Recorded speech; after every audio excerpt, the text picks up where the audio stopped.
तर पाहू शकता तुम्ही ते गळा वगैरे कसा आहे. या सारी वर्क करून आणले त्यांनी. ब्लाऊज शिवल्यावर तुम्ही पाहू शकता कसा दिसल. पैठणी साडी आहे ही आणि पैठणी साडीवरचं ब्लाऊज आहे. आणि हे पहा असं बाहीला डिझाईन केली त्यांनी आरीवरची.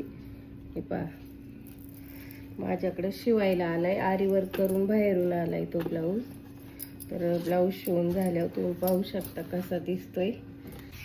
हाय मैत्रिणींनो, मी आता आहे ना आरीवरचं ब्लाऊज स्लीव शिवायला घेतली आहे. तर तुम्ही पाहू शकता आरीवरच्या ब्लाऊजला सिंगल दाब लावावा लागतो, डबल दाबावर ब्लाऊज शिवता येत नाही. आणि कसं कोणत्या साईडने शिवावं ते पण सांगते. मशीनचा डबल दाब आहे हा मी काढून घेतलाय टेस्टरच्या सहाय्याने. आणि आता हा सिंगल दाब लावलाय. आणि इथं बघा मी ही बाही ठेवून घेतली. तर हे पहा हे आरीवरचे मणी सगळे या साईडला करायचे विरुद्ध दिशेला आणि अशी स्लीव ठेवायची इथं. आणि बरोबर अशी या साईडला टिप मारली ना की हे बघा आपलं आरीवरचं साहित्य तिकडं राहतंय आणि सुई अजिबात त्याच्यावर जात नाही. त्यासाठी आपल्याला असा सिंगल दाब पहिला लागतो मैत्रिणींनो. थँक्यू.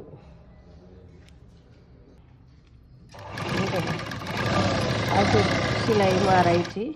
हे बघा हे मणी मधोमध येत राहतात, हे सारखे या साईडला ढकलायचे.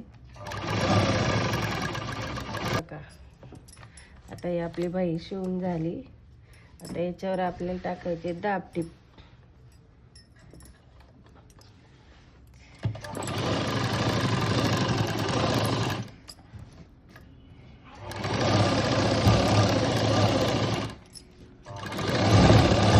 टिप टाकून झाली आपली मैत्रिणींनो.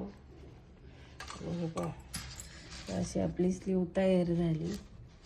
आता इथे एक टिप टाकायची अशी या साईडला. आता हे परत असं विरुद्ध दिशेला फिरवायचं आणि परत अशी कडेला टिप मारून घ्यायची.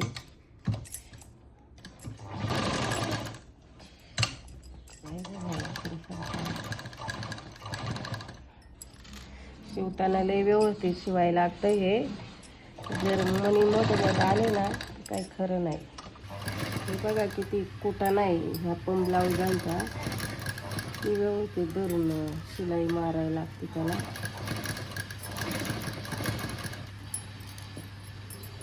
आणि हे पहा आपलं अस्तर जोडून आहे ना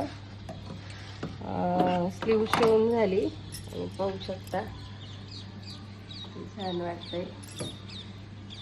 आरीवर्कने खरंच छान वाटतात ब्लाऊज. थँक्यू.